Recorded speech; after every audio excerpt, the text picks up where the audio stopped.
بسم الله الرحمن الرحيم.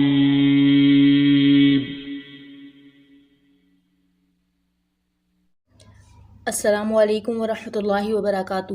آج ہم سورہ بقرہ کی آیت نمبر 193 سے 201 تک کا لفظی اور بامحاورہ ترجمہ، اس کی تفسیر اور اس کا شان نزول جانیں گے اور ان آیات کو سمجھنے کی کوشش کریں گے کہ اللہ رب العزت نے ان آیات میں کیا احکامات نازل فرمائے ہیں۔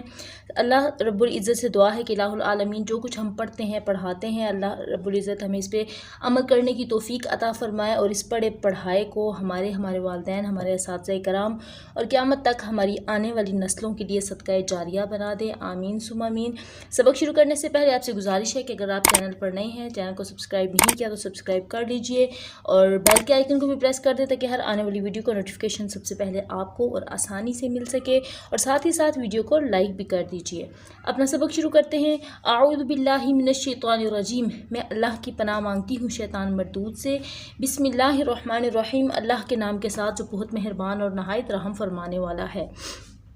الحج، حج کے اشہرن مہینے ہیں، معلومات جانے ہوئے، حج کے جانے ہوئے مہینے ہیں، یعنی کہ جن مہینوں میں حج کیا جاتا ہے، جیسے کہ ذی الحج ہے، یا اس کی تیاری جو ہے وہ ذی القعدہ کے اینڈ سے ہی سٹارٹ ہو جاتی ہے۔ الحج اشہر معلومات، حج کے جانے ہوئے مہینے ہیں، فمن پس جو فرادہ نیت کرے یا ارادہ کرے، فیہن ان میں سے، یعنی جو ان میں سے حج کی نیت کرے، کن میں سے؟ یعنی مومنین میں سے، مسلمانوں میں سے جو بھی حج کی نیت کرے، فیہن ان میں سے حج کی، پس جو نیت کرے ان میں سے حج کی، فلا پسنا۔ اب اس میں یہ بتایا جا رہا ہے کہ اس آیت مبارکہ میں کہ جو حج کی نیت کرے گا تو پھر اس نے کیا کام کرنے ہیں اور کیا نہیں کرنے۔ فلا پسنا رفثا، وہ قربت اختیار کرے گا، اپنی عورتوں کے ساتھ قربت نہ کرے، ولا اور نہ فسوقا، وہ بےہودہ بات یا فسق کی بات نہ کرے، ولا اور نہ جدالا، وہ جھگڑا کرے۔ اب جھگڑا کرنے سے اس کے اپنے اہل و عیال بھی اس میں آ جاتے ہیں، اس کے خادمین بھی آ جاتے ہیں، یا اپنوں سے یا غیروں سے کسی سے بھی کوئی گناہ کی بات یا جھگڑا نہ کرے۔ فی الحج، حج کے دوران یا جب تک کہ مناسک حج پورے نہ ہو جائیں تب تک کیا ہوگا کہ وہ ان چیزوں سے باز رہے گا۔ کن کن چیزوں سے؟ کہ اپنی عورتوں کے ساتھ جو ہے وہ تعلق قائم نہیں کرے گا اور گناہ کی بات یا بیہودہ بات نہیں کرے گا، اور نہ ہی وہ کسی سے اپنے پرائے سے جھگڑا کرے گا حج کے دنوں میں۔ وما، اور جو تفعلوا کرے، من خیر، بھلائی میں، یعلمہ اللہ، بس بے شک اس کو اللہ تعالیٰ جانتا ہے۔ مطلب جو کہ نیکی کا کام کرے، جو اللہ کی راہ میں خرچ کرے، یا کسی سے اچھا جو ہے وہ تعلق قائم کرے، یا اچھے اخلاق سے کسی سے پیش آئے، تو یہ سب کیا ہے؟ یہ اللہ کے لیے کام کیے جانے والے نیک کام ہیں۔ تو بس جو اللہ رب العزت کا فرمان ہے کہ جو زیادہ بھلائی کرے گا تو بے شک اس کو اللہ تعالیٰ جانتا ہے۔ اب آگے ہے جی، وَتَزَوَّدُوا، اور زیادہ راہ لے لو، وَتَزَوَّدُوا، اور زیادہ راہ لے لو، فَإِنَّ، پس بے شک، خیرہ، بہترین، زیادہ راہ تقویٰ ہے، پس تم زیادہ راہ لے لو، پس بے شک بہترین زیادہ راہ تقویٰ ہے۔ اب اس آیت کو اگر ہم لفظی طور پہ دیکھیں تو ہمیں سمجھ نہیں آ رہی کہ زیادہ راہ سے کیا مراد ہے اور تقوی کا زیادہ راہ کیسے ہو سکتا ہے۔ تو اس کو سمجھنے کے لیے اس کا شان نزول دیکھ لیتے ہیں کہ اللہ رب العزت نے کیا فرمایا۔ اس کا شان نزول یہ ہے کہ بعض یمنی حج کے لیے بے سامانی کے ساتھ روانہ ہوتے تھے اور اپنے آپ کو متوکل کہتے تھے، یعنی توکل کرنے والا، اور مکہ مکرمہ پہنچ کر سوالات شروع کرتے اور کبھی غصب اور خیانت کے مرتکب ہوتے۔ ان کے حق میں یہ آیت نازل ہوئی اور حکم ہوا کہ توشہ لے کر چلو۔ توشہ مطلب کہ اپنا سامان کھانے پینے کا ہو یا اپنے پہننے اوڑھنے کا یا ضرورت کی کوئی بھی چیزیں ہوں تو ان کو ساتھ لے کے چلو، اور دوسروں پر بھار نہ ڈالو، سوال نہ کرو کہ بہتر توشہ پرہیزگاری ہے۔ ایک قول یہ ہے کہ تقویٰ کا توشہ جو ہے وہ ساتھ لو، جس طرح دنیوی سفر کے لیے، یعنی دنیا میں ہم جب سفر کرتے ہیں تو توشہ ضروری ہے، یعنی اپنا سامان یا اپنا ضرورت کی چیزیں ساتھ ضروری ہیں، ایسے ہی سفر آخرت کے لیے پرہیزگاری کا توشہ لازم ہے۔ جس کے پاس سفر آخرت میں پرہیزگاری کا توشہ نہ ہوگا تو آگے پھر اس کا ٹھکانہ بھی اس کے اعمال کے مطابق ہی ہوگا۔ اللہ رب العزت ہمیں اپنا بہترین توشہ تیار کرنے کی توفیق عطا فرمائے، اور جو ہم پڑھ رہے ہیں اور اس پڑھے ہوئے کو جو ہم اس کو دوسروں تک پھیلا رہے ہیں یا ہم پھیلائیں گے، اس سب کو ہمارا بہترین توشہ آخرت کے لیے بنا دے۔ اللہ تعالیٰ سے یہی دعا ہے۔ امید ہے کہ آپ کو یہ اس بات کی سمجھ آ چکی ہوگی کہ فَإِنَّ خَيْرَ زَادِ التَّقْوَىٰ، بہترین زاد راہ یعنی جو اپنا سامان ہم ساتھ لے کر چلیں اس کو زاد راہ کہا جاتا ہے۔ تو بہترین زاد راہ کیا ہے؟ تقویٰ ہے۔ یعنی جیسے دنیا میں ہم اپنے ساتھ جو ہے وہ توشہ لے کر چلتے ہیں، اپنا زاد راہ لے کر چلتے ہیں، اسی طرح آخرت کے لیے بھی توشہ تیار کرنا ضروری ہے۔ وَاتَّقُونِ، اور مجھ سے ہی ڈرتے رہو، یا اولی الالباب، یا جو ہے وہ حروف ندا میں سے ہے، پکارنے کے لیے آیا ہے۔ اب اللہ رب العزت نے یہاں پہ عقل والوں کو مخاطب کر کے فرمایا ہے کہ اے عقل والو مجھ سے ہی ڈرتے رہو۔ اب یہاں پہ صرف عقل والوں کو کیوں کہا؟ کیونکہ عقل والا وہ ہوگا جو رب سے ڈرتا ہوگا، اور جس کے دل میں خوف خدا ہوگا وہی اللہ سے ڈرے گا، اور جس کے دل میں تھوڑا سا ایمان ہوگا وہی اللہ سے ڈرے گا۔ تو اس لیے جو خدا سے ڈرتا نہیں ہے وہ عقل والا نہیں ہے، وہ بے عقل ہے۔ اس لیے اللہ رب العزت نے کہا کہ اے ایمان والے لوگو، اے عقل والے لوگو مجھ سے ڈرتے رہو۔ لیسا نہیں علیکم، تم پر جناح گناہ ان یہ کہ تبتغوا تم تلاش کرو فضلاً فضل من ربکم، تمہارے رب کی طرف سے، تم پر کچھ گناہ نہیں کہ اپنے رب کا فضل تلاش کرو۔ اب اس آیت کو سمجھنے کے لیے ہمیں اس کا شان نزول دیکھنا ہوگا کہ اللہ رب العزت نے جو اس مقام پہ اس آیت کو نازل فرمایا کہ تم اپنا جو ہے وہ اللہ کا فضل تلاش کرو، اس میں تمہارے لیے کوئی گناہ نہیں ہے، تو اس کو سمجھنا ضروری ہے۔ تو لہٰذا اس کا شان نزول دیکھ لیتے ہیں۔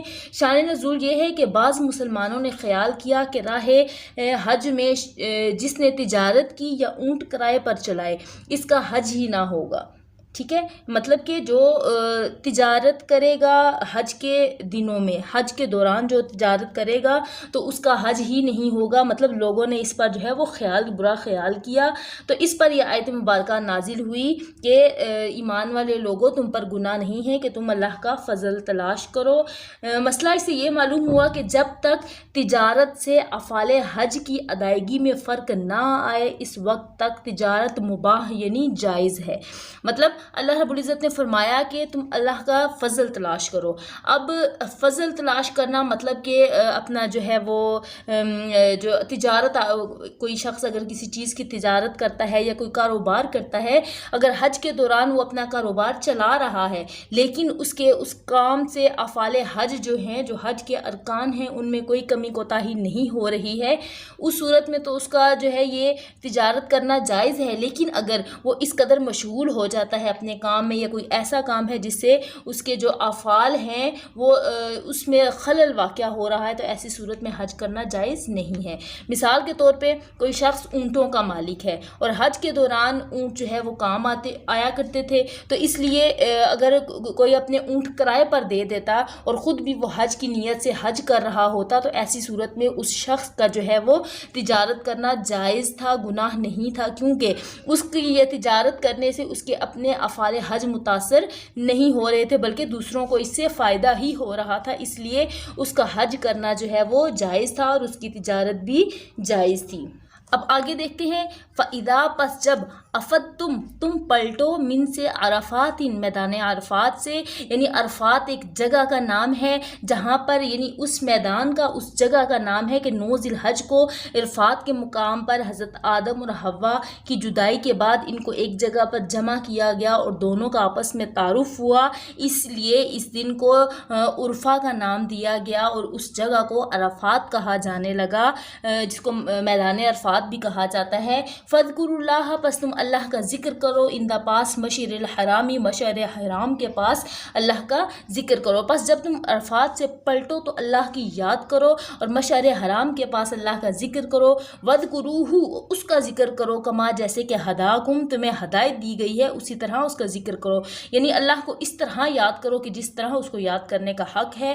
وَإِنْ، اور اگر کنتم تم ہو، وَإِنْ، اور اگرچہ کنتم تم تھے، من قبل ہی اس سے پہلے، لَمِنَ الضَّالِينَ، بے شک تم بہکے ہوئے تھے یا تم گمراہوں میں سے تھے، پس اللہ نے جس طرح تمہیں ذکر کرنے کی ہدایت دی ہے اسی طرح تم اس کا ذکر کرو، کیونکہ تم گمراہی میں اس طرح تھے کہ تمہیں اپنے گناہوں کا اتنا احساس نہیں تھا۔ تو یہ جو مقام عرفات ہے اس میں رکنا اور اس میں اپنے گناہوں کو یاد کرنا اور اللہ سے معافی مانگنا اور مشعر حرام کے پاس جو ہے وہ اللہ کا ذکر کرنا، یعنی جو مقامات اللہ نے بتایا، الغرض کے تمام حج کے دوران دعائے قبولیت ہوتی ہے اور قبولیت کا وقت ہوتا ہے، تو اس لیے اپنے گناہوں کی معافی مانگنی چاہیے۔ اس کے بعد اللہ رب العزت نے فرمایا، ثم، پس جب افیدو، پھر جب افیدو تم پلٹو، من حیثو، افیدو پلٹو یعنی قریشیوں کو مخاطب کر کے فرمایا کہ اے قریشیو، اے قریش کے رہنے والو، ثم جب افیدو تم پلٹو، من سے، حیثو جہاں سے، افاد الناس باقی لوگ پلٹتے ہیں، فاستغفر اللہ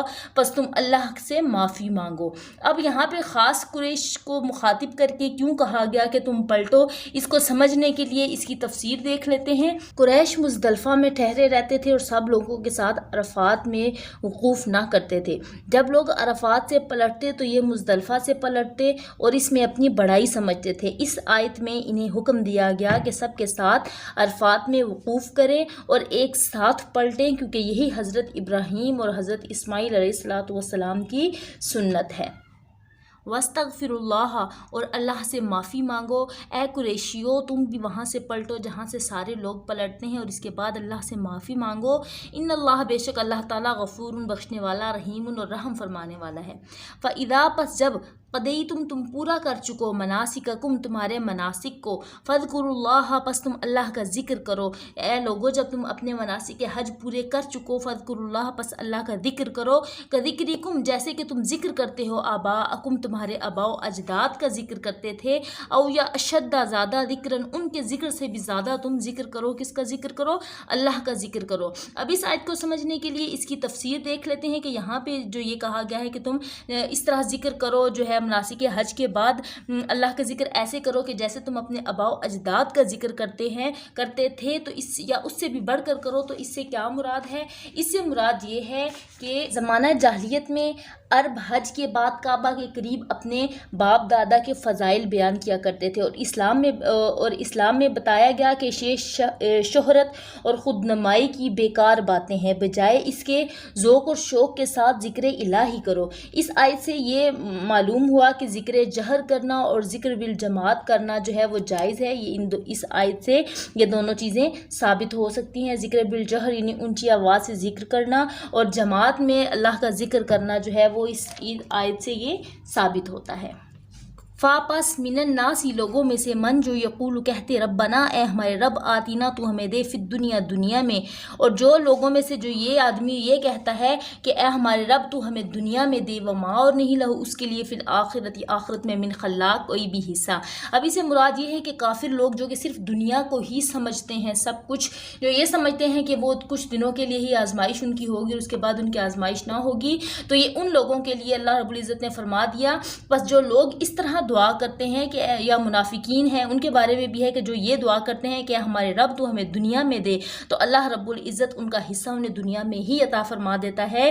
وما لہ فی الآخرۃ من خلاق اور آخرت میں ان کا کچھ حصہ نہیں ہوگا۔